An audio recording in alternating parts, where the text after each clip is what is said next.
Olá, boa tarde, boa noite, bom dia. Sou o doutor Paulo Antônio Almeida, psicólogo. Estou aqui para ajudar você e milhares de pessoas ao redor do Brasil e do mundo a se livrarem dos sintomas da ansiedade. Geralmente as lives acontecem segundas, quartas, sextas, às 19h30. Hoje estou fazendo aqui mais cedo, nessa segunda-feira, para eu replicar depois a live. Você vai ter acesso à live depois. Eu vou duplicá-la de novo, tá? Replicá-la de novo mais tarde. Eu sou psicólogo, estou aqui para ajudar você, milhares de pessoas ao redor do Brasil e do mundo a se livrarem dos sintomas da ansiedade.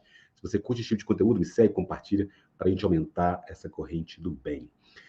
Um tema que é muito procurado, as pessoas também respondem muito aqui aos comentários, e também esse livro, meu e-book, Como se livrar dos pensamentos negativos intrusivos da ansiedade, é quase que um best-seller, vende muito, as pessoas estão sempre comprando aí esse livro. Tem o curso online, Como se livrar dos pensamentos negativos intrusivos da ansiedade. Você pode ter esses produtos, o e-book, o curso e a live de 3 horas de duração, nos links aqui do YouTube, no Instagram também, no TikTok, você pode acessar essas informações. Por isso, hoje eu estou fazendo essa live sobre uma razão psicológica surpreendente para você ter essa tendência a ter pensamentos negativos intrusivos, o famoso overthinking em inglês. Seu cérebro está tentando, na verdade, evitar algo. Eu vou explicar isso, por que isso acontece, para cada vez mais a gente tratar esse tema esse termo em inglês é muito bom, né? Overthinking. A gente não tem uma tradução específica para o português, mas é pensamento em excesso, pensar em excesso, né? Para você pensar demais. Então, vamos falar um pouquinho disso aqui, dessa live de hoje, para entender por que isso está acontecendo e como você pode evitar isso, tá? Olha, pode ser que não seja uma surpresa para você, mas cerca de 73% dos adultos, uma pesquisa feita nos Estados Unidos, com a idade entre 25 e 35 anos, pensam demais. E está muito relacionado ao período da vida que tem alguns pontos chaves que precisam ser tratados, não só nessa faixa etária, em todas, né? As questões das parcerias familiares, namorado, casamento, carreiras, famílias, amizades. Então, todos esses desafios fazem com que a pessoa fique sobrecarregada e pense muito, né? Então, em 2024, 2023, também tem muita coisa acontecendo em nível coletivo que justifica a nossa preocupação. As mudanças climáticas, então, né, as pandemias, um ataque muito coordenado aos direitos reprodutivos, no caso dos Estados Unidos, questão do aborto lá, injustiça, violência racial, racismo, no mundo todo, mas lá e aqui também, só para citar algumas coisas, como que realmente você tem muitas razões para pensar demais, para como se defender de todos esses ataques externos, ambientais e internos também. Então, muitas vezes, a maior parte dos conselhos que as pessoas recebem sobre pensar demais tem o objetivo de como você parar com isso. Né? Então, nós psicólogos, ou pessoas da área de saúde mental, psiquiatras, neurologistas, descobrem que as nossas experiências internas tendem-se a se prolongar se a gente se tenta livrar delas, em vez de prestar atenção e entendê-las. Né? Então, é um assunto aí que eu trato muito aqui nas lives, nos vídeos, porque se eu, muitas vezes, eu quero ficar livre desse pensamento, sem entender as causas, sem entender o que está acontecendo, e isso acaba aumentando, porque acaba aumentando a minha tensão psicológica interna. E é isso que a gente vai estar lidando aqui com mais tranquilidade, né?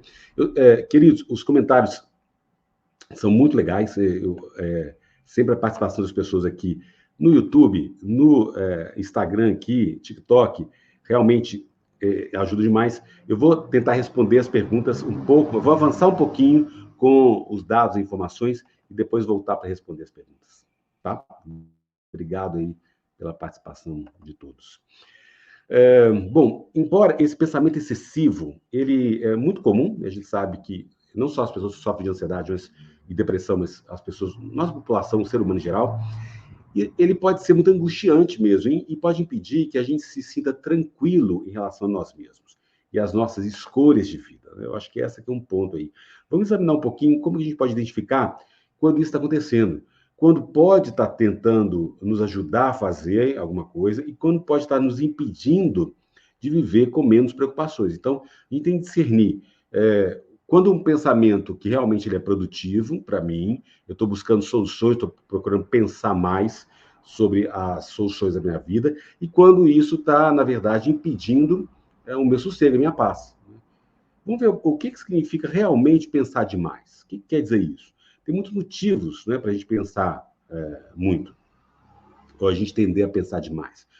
Pode ser também um mecanismo de enfrentamento que você aprendeu desde a infância, quando muitas vezes o mundo ao seu redor é muito opressivo. Claro, a criança é mais frágil que o adulto, então você entrava na sua cabeça, muitas vezes, para fugir, para ter um refúgio da distração do caos. Né? Então, os conflitos familiares, né, com os coleguinhas, na escola, muitas vezes pensar demais pode ter ajudado você a alcançar o sucesso que você tem. Assim, você passou muito tempo pensando nos obstáculos e como superar esses obstáculos. Então, claro que pensar demais, logo buscando soluções, não é? Isso foi como uma estratégia que você usou para alcançar os seus objetivos, mas também para se sentir seguro, porque você calculava cautelosamente como você ia percorrer o caminho menos arriscado. Porque também o nosso cérebro evoluiu do homem primitivo para se preocupar, e essa preocupação é um mecanismo de defesa para ajudar a gente a se manter seguro. Então, existe aí uma razão para isso, né? Independente da causa, pensar demais é uma função da preocupação. Então, você pode pensar em algo, pensar demais em algo que você está preocupado, né? Por exemplo, se eu não estou sendo apreciado, se eu não estou sendo amado, reconhecido, eu posso pensar demais, e isso é como uma tendência de me defender disso. Ou tem um projeto de trabalho, e antes de eu apresentar esse trabalho, eu estou temendo, estou com medo que ele não seja bom o suficiente, e aí isso começa a ter uma ruminação excessiva, que é isso que a gente está tratando aqui. Essa ruminação excessiva, pensamentos ou perguntas constantes, que são difíceis de silenciar, passando pela sua mente como um ritmo acelerado mesmo. Então, entender isso, embora seja o pensamento excessivo, ele geralmente tem uma boa intenção, né? Eu quero me sentir seguro, eu quero achar soluções. Ele muitas vezes mantém a crença subjacente, a crença mais básica, que se a gente pensa mais ou menos em alguma coisa, a gente vai acabar encontrando a solução perfeita que nos trará paz. Eu acho que é essa que é muitas vezes a questão. Eu estou tão envolvido em pensar nas soluções que é como se eu pensando, eu vou encontrar realmente a paz que eu preciso. Então, pensar demais pode nos ajudar a evitar certas experiências difíceis. Né? Pode fazer a gente acreditar que pensar demais no problema, eu vou sair dele. Ou eu vou sair de um estado nervoso. Então, por isso que uma maneira de ver o pensamento excessivo como uma tática de prevenção ou evitação significa que esses pensamentos, às vezes, nos impedem de estar cientes de outras partes da nossa experiência. Então, se eu penso muito, eu fico focado nesses pensamentos, que acontece com as pessoas com ansiedade, e de uma certa forma, eu penso que está me ajudando a evitar certas experiências difíceis. E pensar demais pode fazer eu acreditar que a gente pode sair de um problema. Mas isso, na verdade, não acontece muito, porque o pensamento excessivo, ele às vezes fica tão excessivo que gera um processo doentio, né? E é isso que a gente está trabalhando aqui hoje, né? Porque como isso acontece? Então, em vez de se manifestar como uma evitação, e a gente identificar como uma ação mesmo, né? Então, o pensamento excessivo, ele funciona como uma tática de evitação. Só que pensar demais impede uma consciência corporal, né? Impede você perceber quais são os sintomas que você está vivendo, quais são os seus desafios, e quando a gente está com a cabeça muito cheia, a gente não está sentindo o que está acontecendo no nosso corpo. Então, se eu estiver pensando excessivamente, por exemplo, que eu estou sendo traído pelo meu parceiro, pela minha parceira, essa ruminação pode estar, na verdade, me ajudando a evitar as palpitações cardíacas que eu estou sentindo, o medo de ser rejeitado, ou a dor de ter sido traído, né? Então, o pensamento excessivo, ele faz com que eu